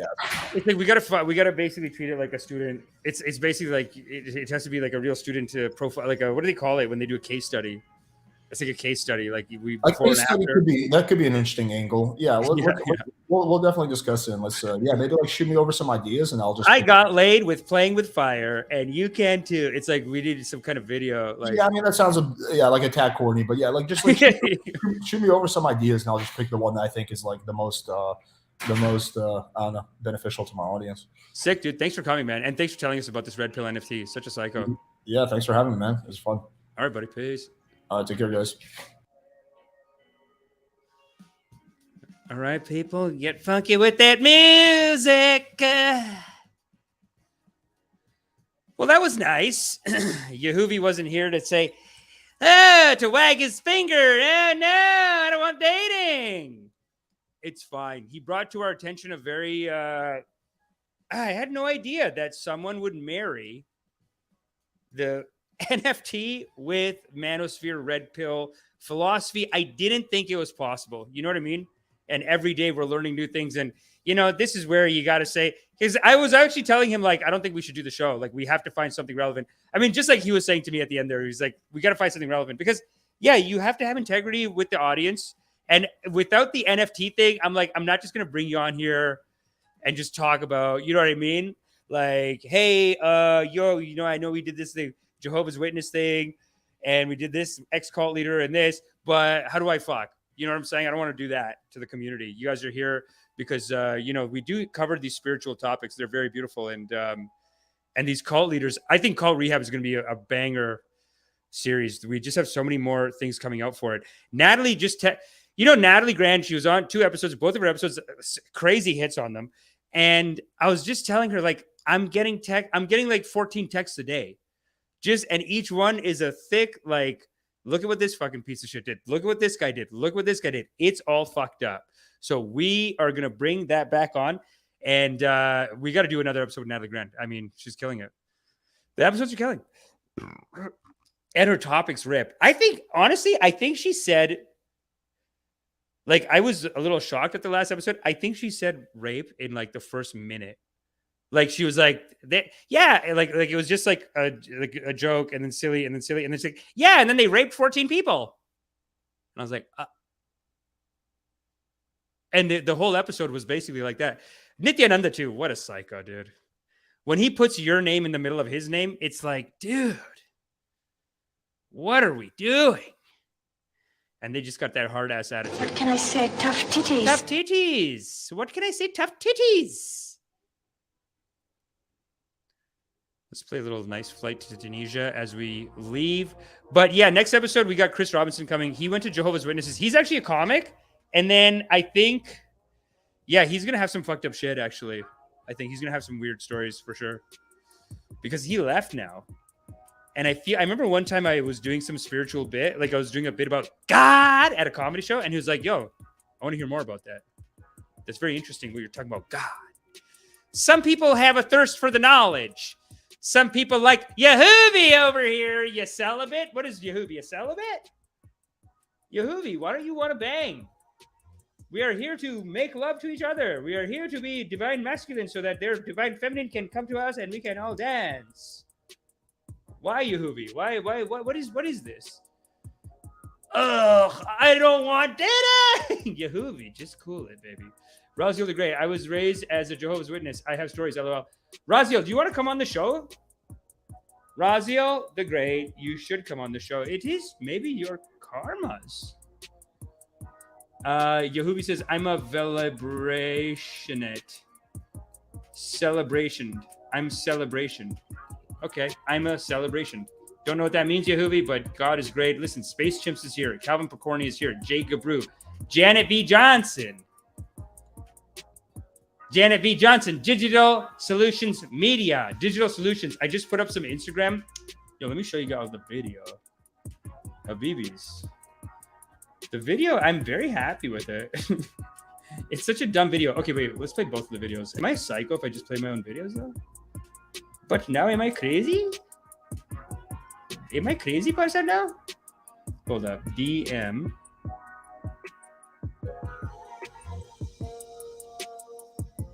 Okay, I don't know where it went. Here we go. Here we go. Instagram. Make sure you follow my Instagram channel, by the way. Follow me on Instagram. We're working hard over there. We're putting up the videos. 2 videos we did. Hold on. Well, okay, let's play the videos and let's get a nice feeling of what the community says about it. Because you can watch it here and then you can watch it over there. Okay, here we go. Oh, hey, if you love cults as much as I do, you're going to want to watch Cult Rehab live on YouTube. Every week we honor the cult survivors and we talk about the stories of things that they went through. You're not going to believe it. You're going to get the tips, the tricks, the tactics, all the brainwash techniques. And at the same time, we're going to roast these cult leaders because they are a bunch of goddamn psychos. And you got to watch them because they're so charismatic. They could get in your head. God damn, they're very charismatic, aren't they? I love you, Bhagwan! Ah, let me rub your feet. Please, let me rub your feet. So that's one. But this one, ooh, this one I put up today, 70 likes, 37 likes, 7 comments. That's God is great. This is 70 likes, 10 comments. I just uploaded this like an hour or two ago. Do you feel guilty about something? Great news. As a certified... Hold on. Watch how that light comes in behind me. God damn it. As a certified loving kindness coach, I can forgive you for that. I don't care if you... Guilty about something? Great news. As a certified loving kindness coach, I can forgive you for that. I don't care if you cheated on your taxes or you cheated on your girlfriend. You made a mistake and the Buddha forgives you, and that's it. And I have the certifications to back it up. DM LK to the Instagram channel where you're watching this video, and I will illuminate the pathway to redemption. But please, this is a meditation for high vibration people only. If you are low vibration, I cannot let you in. Loving kindness. No, we're going to have a ripper. We're going to have a ripper loving kindness meditation this weekend because I got 3 more videos like that coming out. And I might start putting some ad money behind them. Yo, this is what I was telling you. Where's our Habibi over here? Digital social media? Listen, this is the fucking case study, baby. This is going to be sexy. We advertise these videos to people in the area, get them to the meditation. And meditation. And then just get people paying for the meditation $1 per episode. And by the way, y'all should come to meditation. It's a banger loving kindness meditation. I take you on a journey into the heart. I truly do. I take you on a journey into the heart. We're building the digital ashram. If you're upset about these cult leaders, well, What can I say? Tough titties. Yeah, we're not going to let them hold us down. What can I say? Tough titties. Tough titties to those cult leaders. They're not going to hold us down. We're going to rip this fucking digital ashram. So make sure you come out Sunday morning, 11 a.m. I'll post a link in there. Actually, I have a WhatsApp group that you can join, or I'll just post the Zoom link over there. But it's Sunday morning at 11. And God is great. Thanks for coming, everyone. I appreciate you. And who else do we got here? Joshua Lalande, Yahuvi, Helia Rosa, Calvin Picorni, TJ Blackmore. Yo, Aaron tries to have a good life. $2. Aaron, keep trying to have a good life. Because this life is great. It is a gift from God. So make sure you're dancing. Make sure you're, hold on. Where is it? There we go. There we go.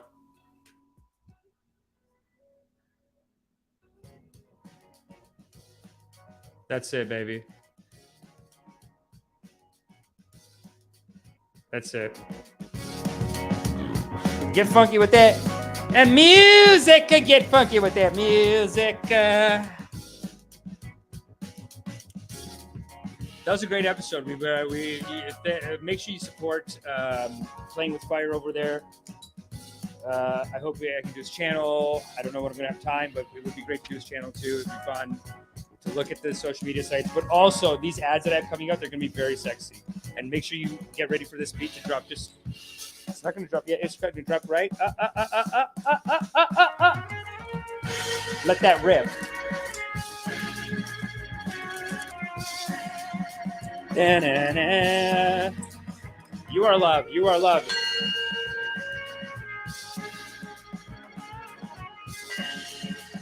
That's it. Wow, that's a bless up right there. That's blessing up. Let me get the dragon. Let me get the dragon for you. Let me get the dragon. Oh my goodness. Look at this dragon over here. We got to light him up. We got to light him up. Light up that dragon. Light him up. God damn. That's it, baby. Let's go.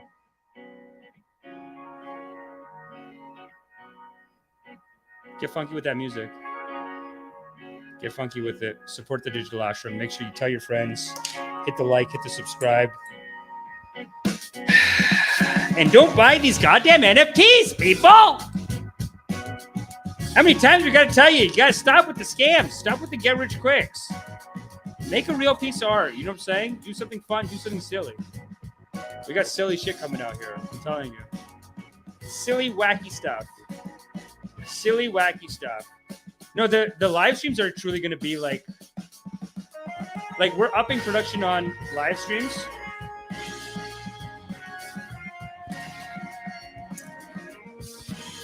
Space Chimps, Raziel the Great.